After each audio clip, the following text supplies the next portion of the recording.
such a timely topic because, you know, I do a monthly TV show with another coach. It's only shown in New York, but what we talked about was ageism in coaching and wisdom. And I'm re-messaging, I'm working with a coach right now to re-message my brand. And she said, your superpower is your age. I am much, much older than I look. And she said, Terry, you have got to get out there and let people know that you have decades and decades and decades of life experience and business experience and wisdom, that you really bring hope to people.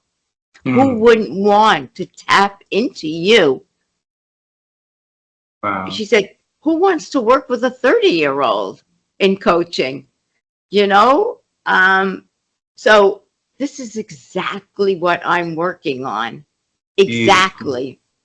Beautiful, beautiful. Since we already started the recording, let's continue with this, all right? So our audience, Terry, would love to have you to do a little introduction about who you are, the works you are doing. Would you please do it for our audience? So I'm Terry Yoffe, and I've had many careers. I've reinvented myself. I've created change numerous times. And I am a executive business and communications coach. And I have had many, many experiences before becoming a coach. And, you know, I'm over 7 decades old. You don't look like that. I know. And I talk a lot about creating change, that people think, oh, you know, it's societal norms, especially in America, where you get married at 20, in your 20s, you have a family, you work, and then at 65, you retire, right? That's a societal norm. But people don't have to. They don't have, I never followed societal norms at all. I got married late. I started coaching late. I had many careers before then. And I believe that we have one life, many opportunities, but one life. And what do you want to do with it? Do you want to retire because that's what you're told? Or do you have dreams that you want to tap into? But, you know, there are fears. Am I too old? Am I vulnerable? All the naysayers that say, what are you, crazy? But you have to follow your own gut and what's important to you. Because as we age, we have so much wisdom to offer people. As a matter of fact, I just wrote an article for this magazine. I have a column in talking about wisdom and how do you share it. So in your newsletter, weekly newsletter? No, there's a new monthly magazine out that's somebody I know put together. And I have a column in it. And every month I do a column called The Power of. And I say, whatever I say, creating change or wisdom. And I go on and talk about what's important about that. Can you send the link to that magazine for us, for our audience, so that I can share later? I don't know how to do that from here. We can do it later. Okay, yeah. I can send it to you later. Yes. Don't ask me to do too much tech stuff. All righty. So, because this topic today is about aging with wisdom, all right, and we tapped into that conversation a little earlier. I want to go to the very basics of it first. So, in by definition of aging and wisdom, so in your own version of that, what does it mean to you? Wisdom means to me what information or what you've lived through that has provided an individual with their own wisdom, how they created change within themselves. I didn't grow up in a great environment, right? I had to struggle to find my own path, to create the changes I wanted in my life. So as you go through the struggles and the challenges, you gain wisdom about, oh, I did that. I can help somebody else that might have that issue. Or I got fired so many times. What does that feel like? People feel ashamed. People don't like to talk about it. Well, nothing wrong with getting fired. It's what you do with the lessons you've learned. So it's all about lessons that we've learned along the way. And Mm. that creates wisdom for other people. I work with my clients. It's what you accumulate over the years if you're out in the world doing, if you're making the changes you want to. But making changes isn't easy. How do you navigate? How do you do it? Where does it lead you? Because people can make changes and feel downtrodden. It depends on your resilience. It depends on, do you have a growth mindset, meaning your lenses are always open? And as the decades go by,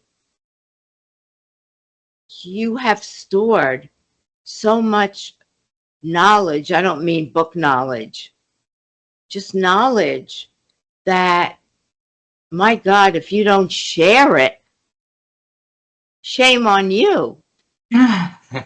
Because there are so many people.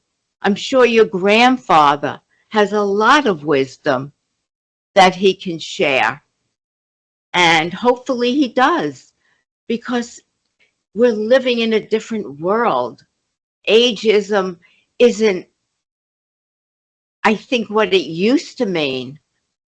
I read articles of people in their 60s, 70s, 80s. We're called elderly. The paper will say, oh, an elderly person of 70. Well, that's not fair.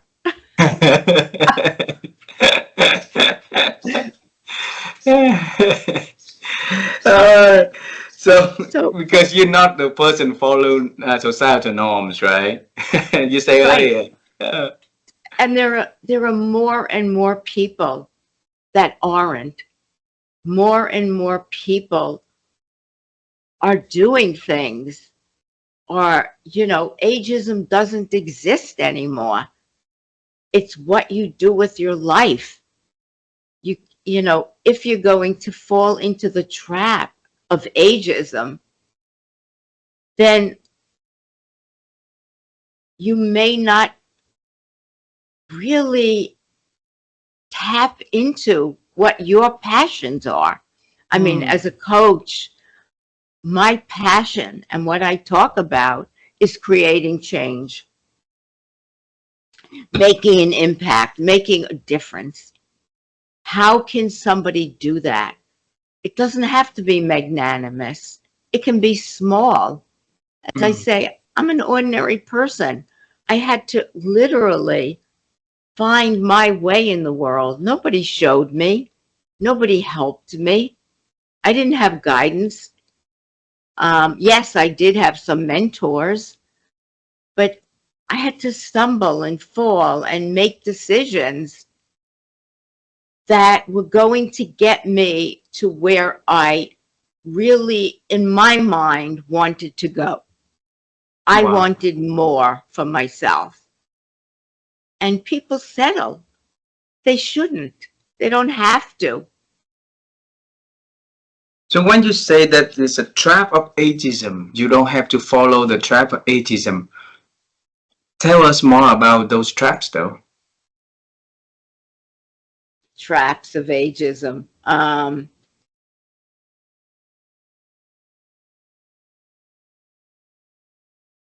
I became a coach Mm. late in life. Late in life. I didn't become a coach at 20 or 30 or 40. I became a coach late. Now, I'm sure there were people that were looking at me and thinking, what is she, crazy? Why doesn't she retire? She could travel the world. She can do whatever she wants. And what happens if you don't make it? What happens if you fail? If you listen to others and then you think, oh, maybe they're right. Maybe I shouldn't do it. Mm. If I would have listened to them, I wouldn't be a coach of 20 years. I started a podcast 2.5 years ago. It's in the top 2% globally of all podcasts. Wow. I started this magazine writing. I used to write years ago. So I had an opportunity to do this. I said, yes, that's what I do. I say yes, of course. Why not? What do I have to lose? I think people have these limiting beliefs, right? And these fears, that's the trap, or fears. If I don't look good or I don't, you get older and you say, who cares? Really, you're allowed to say, who cares? So Uh-huh. I don't look good. And now I'm getting back up on a stage to start speaking. Wow. Nothing is stopping me because I have one life and I am going to live it on my terms. And, if more people, it's not that difficult. If somebody wanted to learn to, wanted to start a cooking school in their 70s or whatever, and people said, what are you, crazy? Who's going to come? People said, oh, you're right. I'm not going to do it. So what they do, they let a dream fall onto the cutting room floor and they never pick it up. And I'm so passionate about people finding extraordinary things to do, to make an impact, to make a difference. There are so many people out there that you can give hope to. Beautiful. Terry, when you say that wisdom is what we learn along the way when we're faced with setbacks, with challenges, with difficulties, right? In the very same situation, one person we see it differently compared to another person, and one will lead to a lesson learned, like you say, and then one will lead to like a different path, totally different path, which leads to a miserable life, I could say. So what can we help the pupil to look at the failures, the setbacks, the difficulties, and accumulate and get out of there with great lessons that they can embody to their life and later they can share to others? Yeah, that's true. There are people that will spend their life being woe is me, right? I didn't make it. I didn't do this. I didn't do that. And they never open their lens to say, gee, I did this. That was great. Because they've decided that their persona is like, woe is me, and they live that life when all they have to do is kind of switch a button to say, what am I, crazy? You know, what we look at is a fixed mindset, right? You just go along, eyes straight, or a growth mindset where your lens is open and you're willing to look at the world and say, you know, life is not fair. It never was and it never will be. It just keeps going. It's up to us to create the life we want. And people are afraid, you know, and if one thing doesn't work, okay, maybe something else will. And Wow. I believe deep down, everybody wants to make a difference, wants to make a contribution. Maybe a small one, not have to be a big one, but they can, if you peel away the layers, everyone has a passion, a Mm, dream. beautiful. I wrote a book, A Paradox of Choice. Okay, we have so many choice nowadays, and because of those noises, it's really impact on, you know, our decisions. And knowing what we want seems to be mixed in those chaos of informations. So, and that's why a lot of people are confusing about what they really, really want in this life, and they keep carry on the day thinking about what they want, thinking about what they want instead of doing and following their dreams. So, what could we do, Terry, to have the to navigate that chaos world and peel the onion layers to start seeing the things inside of them? Hire a coach Hire coach. to start, because it's very hard to do it alone. Hmm. And you used a great word. We all can make a choice at any given moment of our life. In a split second, we can choose to wallow, or we can choose to say, you know what, I'm going for it. Hmm. And with every choice, there's a consequence. Everything. Hmm. You make a choice and you get a consequence.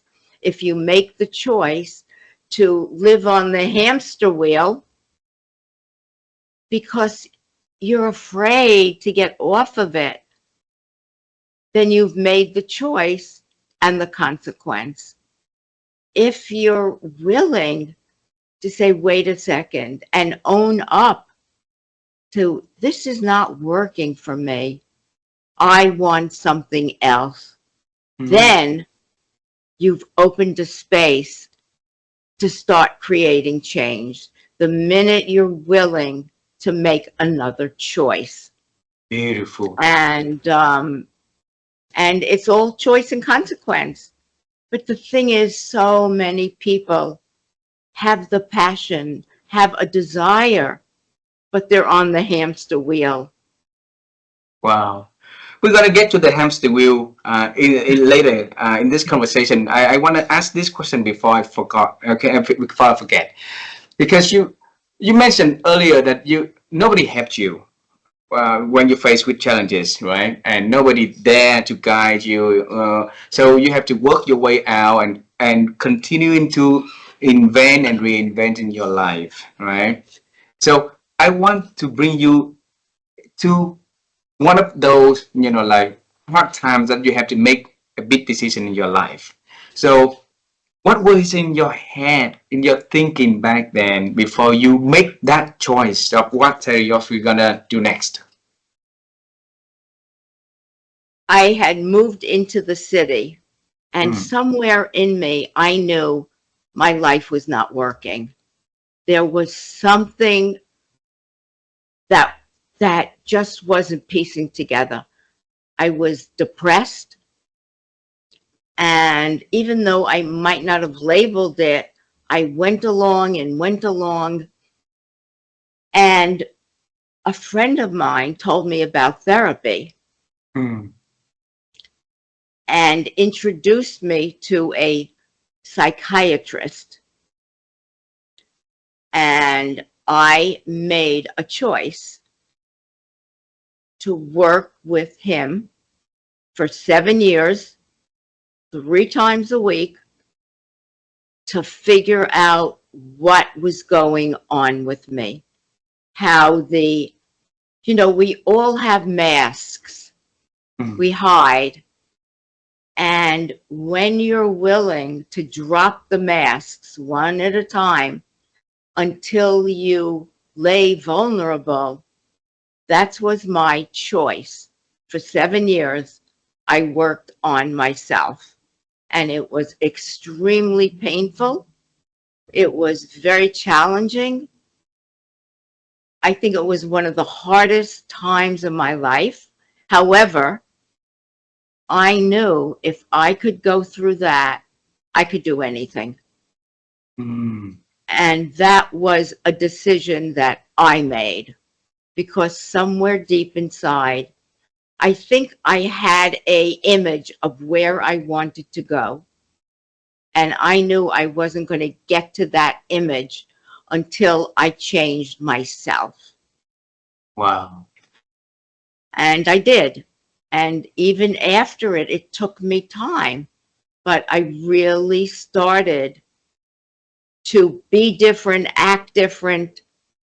I took back my power, if you Wow. will. So Terry, 7 years, 7 year in therapy, 3 times a week, three three times a week. times a week for 7 years. It is very long time. All right. So it's about 700 days. I put it that way. All right. And a lot of people want change to be so fast to see the result right away.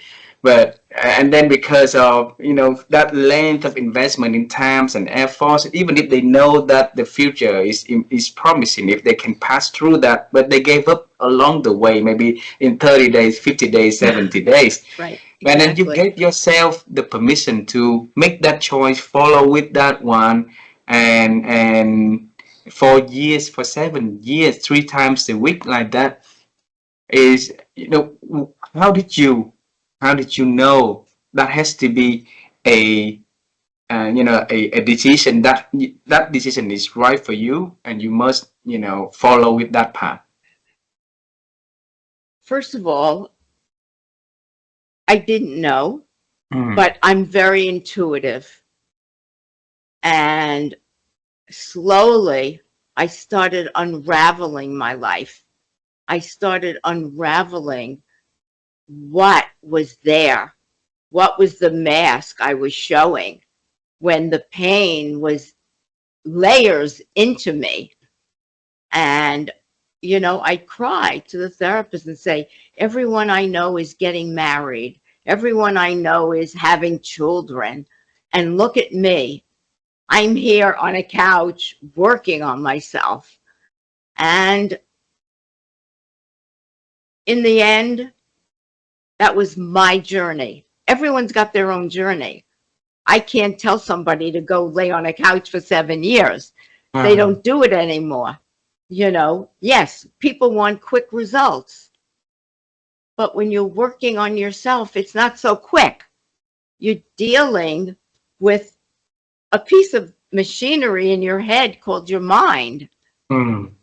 And, that's what you're doing. You're peeling away the layers of who you thought you should be rather than who you are. And I don't expect anyone who's listening to do what I did. But however, that was my journey. Everyone's got their own. From there, I started studying Buddhism. I did a lot of modalities. I went on a Buddhist retreat.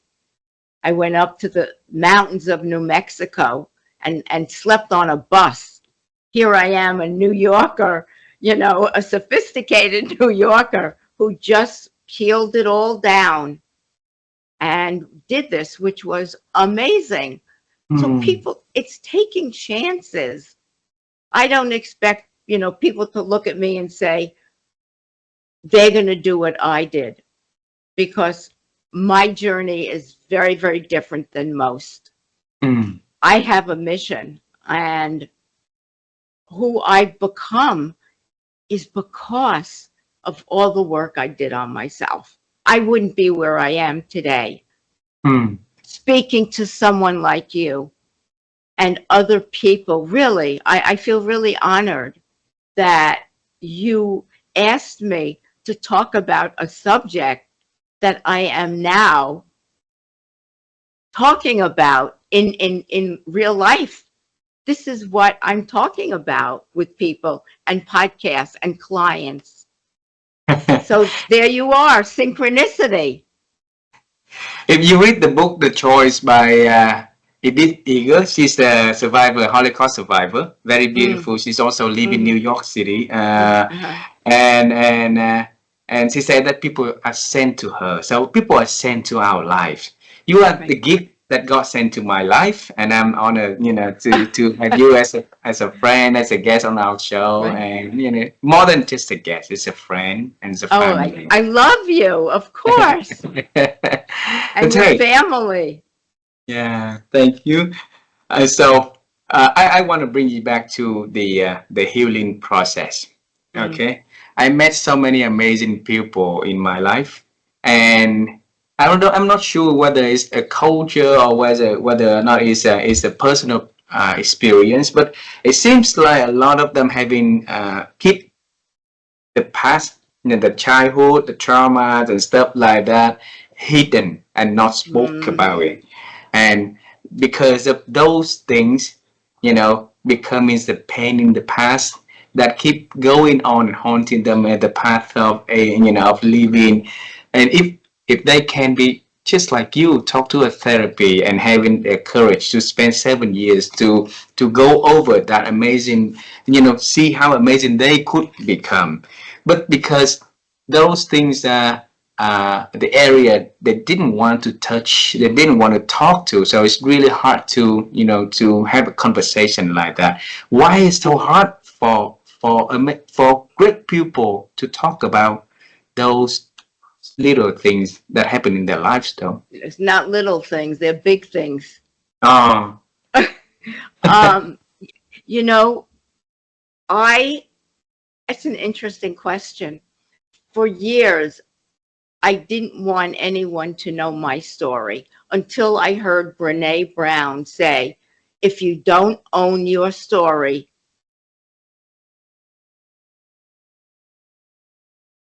it will haunt you. And what I have done is taken my story and turned it into a journey, because all of my wounds, all of my struggles, all of my challenges have made me who I am today. And it's sad when people hide their past. They don't want anyone to know that I'm perfect. I don't have a past. The past doesn't define us. It helps us with the lessons we need to learn on the way. And that's where knowledge and wisdom and life experiences come in, that you've been willing to open your past, to let people know you're human, to let people know you're authentic. You're inauthentic when you're not willing to share who you are at your core. And believe it or not, that past, I can guarantee you, is running you now. Because your past will run you unless you're willing to crack it open and look at it so it doesn't run you. I had a phrase, what runs you runs your business. So hiring a coach is a way to unveil it. It's a great way because you can't do it yourself. You know, the mind will or the ego or the gremlin or the saboteur, whatever you want to call it, you've got to find someone that's willing to hold that mirror up so you can finally look in it and start dropping the things that hold you back. That, you know, everyone deserves some sort of success. We are here to make an impact, make a difference. It's hard to do that and talk to people when you've got so much baggage that you're trying to cover up. Maybe you're looking great, you know, or you talk well, or you went to a great school. If you've got baggage, it doesn't matter. You can't hide it for long. It's now time for us to talk about the hamster wheel.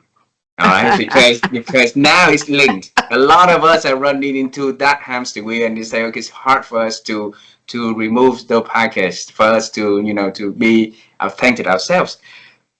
Why are we running on the hamster wheel at the beginning anyway?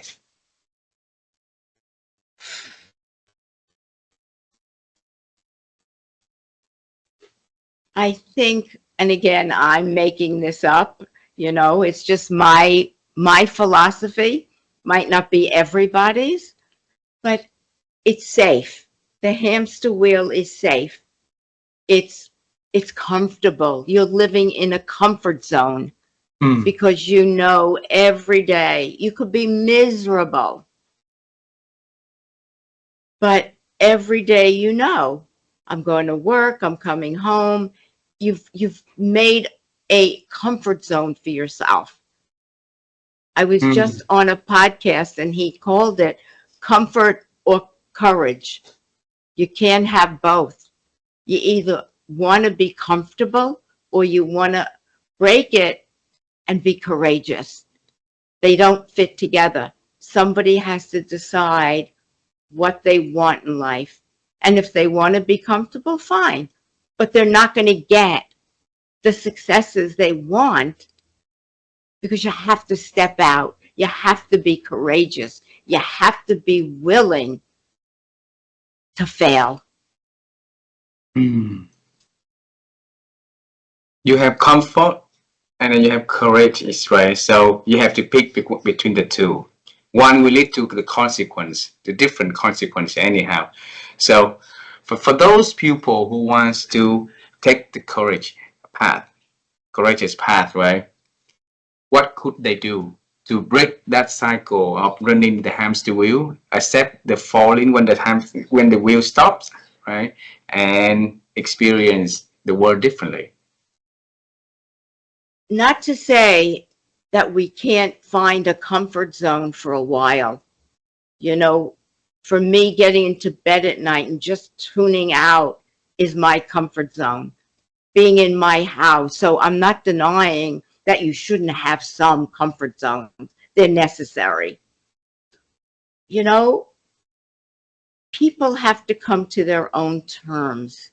And Mm. if they're not happy in what they're doing, let's say with a job, and they want to become an entrepreneur or they want to change to a different field, they have to be willing to first acknowledge it and say, wait a minute, I'm not happy, and not numb their brain. And I'm not happy. What can I do about it? How can I look at life with a different lens? How can I open the lens and really start to think about what do I want out of my life? That's the first step, to acknowledge. And then either they hire someone who has been down that path to really help them uncover what's holding them back. Fears, it's all fear for everybody. What's that fear?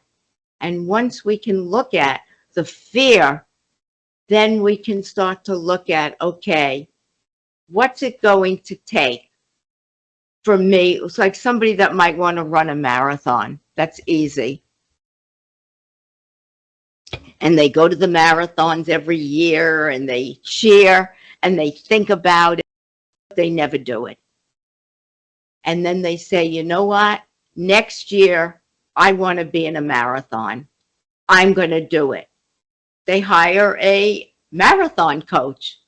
They hire somebody to work with them who say, okay, walk 3 steps today, walk a mile next week, start to do a little running. Can you run a mile? And that takes courage to start to say, this is what I want. That's very courageous. First to put it out there and then to go through the steps of completing. So a year from now, they run the marathon. And what a feeling it is for someone to say, I did it. Oh my God, I did it. If I can do this, I can do a lot of other things. I just use that as an example of, you train. If you want to get another job, you look at what are the skills you have and what do you want to do and what skills have you accumulated over the years that you can add to your resume that can put you in another place. So there's got to be a desire to say, I want to do this. Then there has to be the action that goes with it. Beautiful. And yeah. When did you say, and they continue that, please? No. When I started my podcast, I had no idea. But I did say to myself, if this doesn't work, it doesn't define me. That was the only way. I'm still a good coach. That was the only way I could move forward with my podcast, giving myself permission that if it didn't work, that would be okay. Beautiful. Terry, my wife and I, and a lot of people also have this concern, and I want to ask you about this. Because when you say that if we want to run a marathon, okay, we cannot do on our own. It's best for us to hire a marathon coach or something like that. Somebody that we can put our trust on that could help us to get into the goal that we and can succeed in our goal, right? But in this world we have today, there's so many what's so-called name good ones, but it's not really have what it is to help others. So we have so many, like people can easily name themselves, and like a life coach or whatever, but they don't have what it takes to do it. But from the outlook, from the activities, from the cheerings, so a lot of people will be confused and say, "Oh, it's a really good person. I can rely myself on to get help by this person," but in reality, they could not do it they couldn't have anything or couldn't have much, put it that way. All right. So it's very dangerous. And I would like to pick your thought on how can we help others to pick the right one, the one that can really help them to get to what they want. Oh, that's a loaded question. In a way. First of all, I think if you're looking for a coach, there are a zillion coaches out there. A zillion. There are a lot of 30-year-old coaches. Depends how old you are. And there are coaches that say, I'm a coach. They hang out a shingle because in their business, they coach people. Well, I think you have to interview people and you have to look at someone that has had years of experience.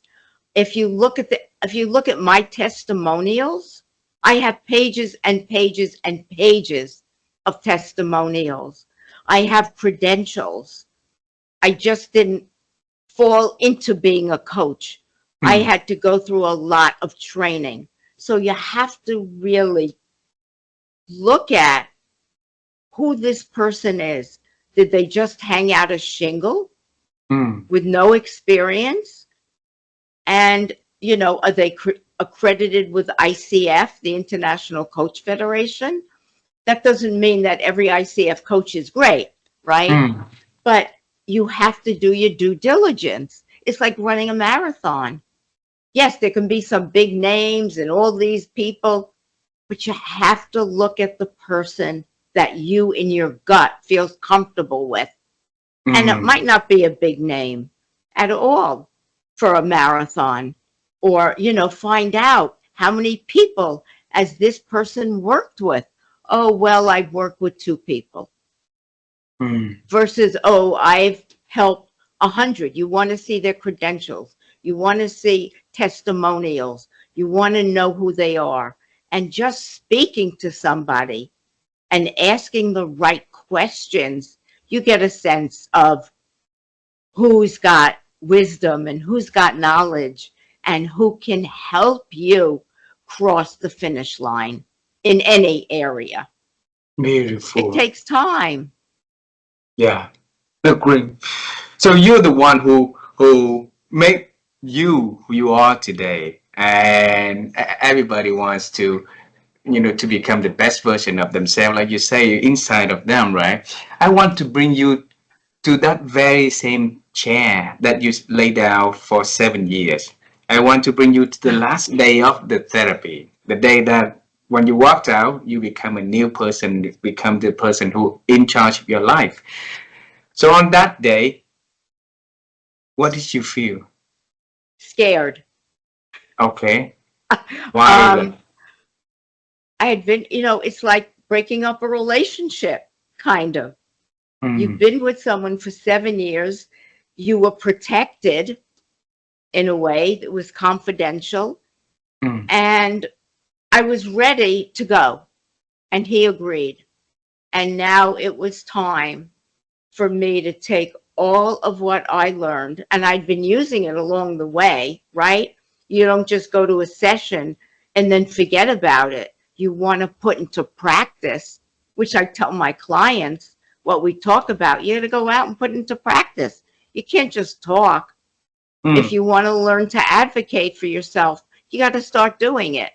So here I was now taking everything I knew and putting it into practice. And yeah, I fell. I got up. I fell. I did go back when I was getting married for a while. And when my mother died, I went back for a few months, if you Mm. will. Um, and learning is life lesson. You don't stop learning. It doesn't, it's not like a spigot that you can shut it off, right? Mm. You just keep learning if you want to. Every day you can learn something about someone and you can have an aha moment. So I'm a I'm I'm a student. I'm learning. I've been learning all my life. I learned how to navigate life. I've learned how to become who I am. I've learned to say no Mm. when I meant no. I'm not a people pleaser, where a lot of people have all of this and they wonder why life doesn't work for them. And life could. That's the thing. We all have the opportunity to do something if we choose to. You If we have to choose to. make a choice. I Beautiful. made my choice. What else? For for me, I want to bring some practical things for our audience also on the ways of aging with wisdom. So besides learning, what else have you been doing to help yourself to accumulate wisdom and and embody wisdom into your life? So First of all, I coach. You So coach. I learn a lot from my clients. Mm, I I interview people on my podcast. It keeps me relevant. mm, I learn from them.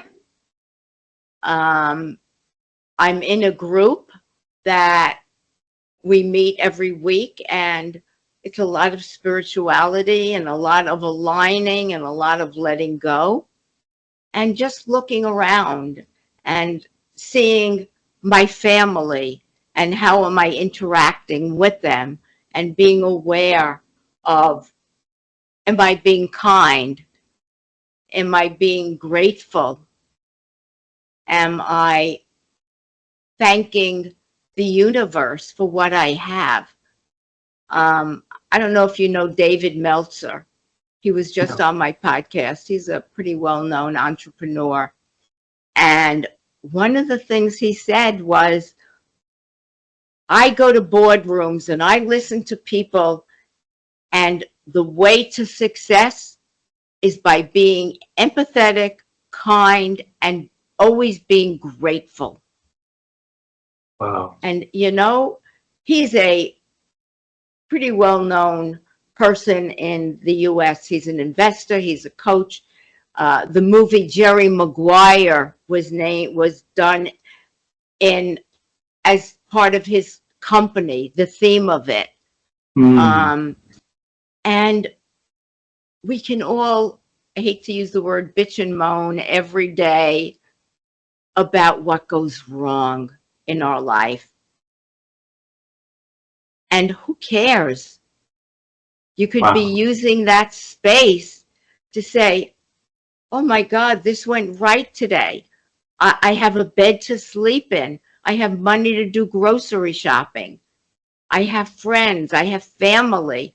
And look at how grateful you can be in life, because there are so many people that don't have what you have. Yeah. Yep. If we look at what we have, and we will always see how grateful we have. I mean, we are with everything we have. If we look at what we don't have, we keep, have an urge to drive that and get back to the hamster wheels, right? That. Exactly. All righty. I have two last questions for this conversation. Sure. All righty.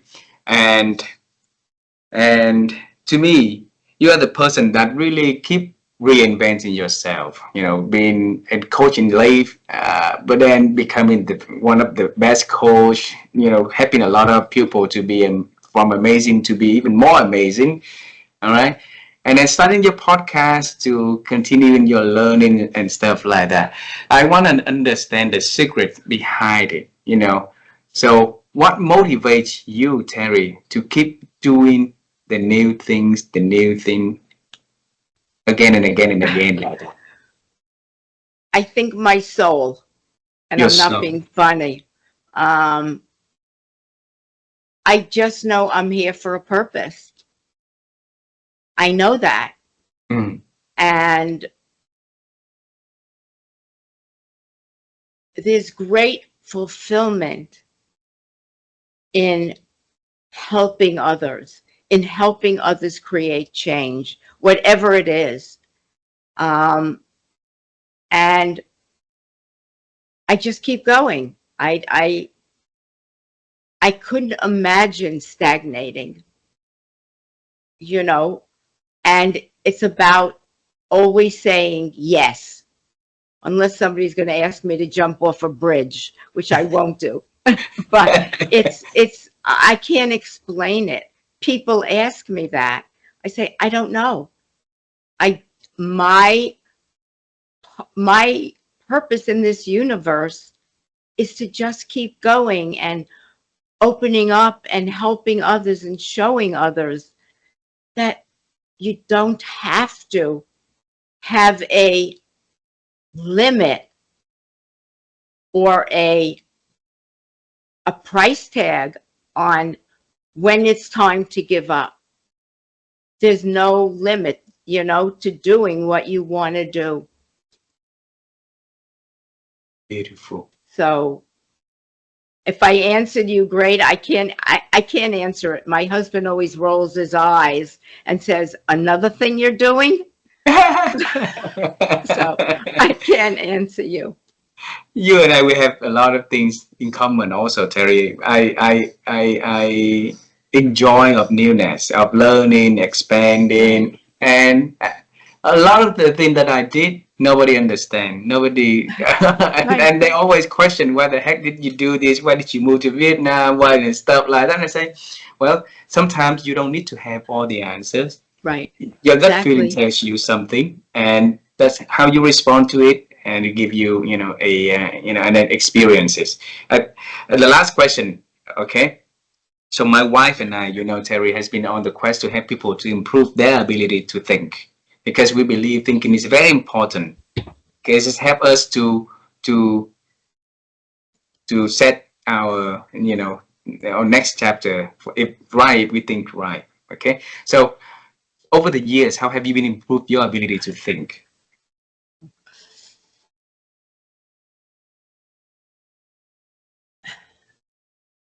I'm always,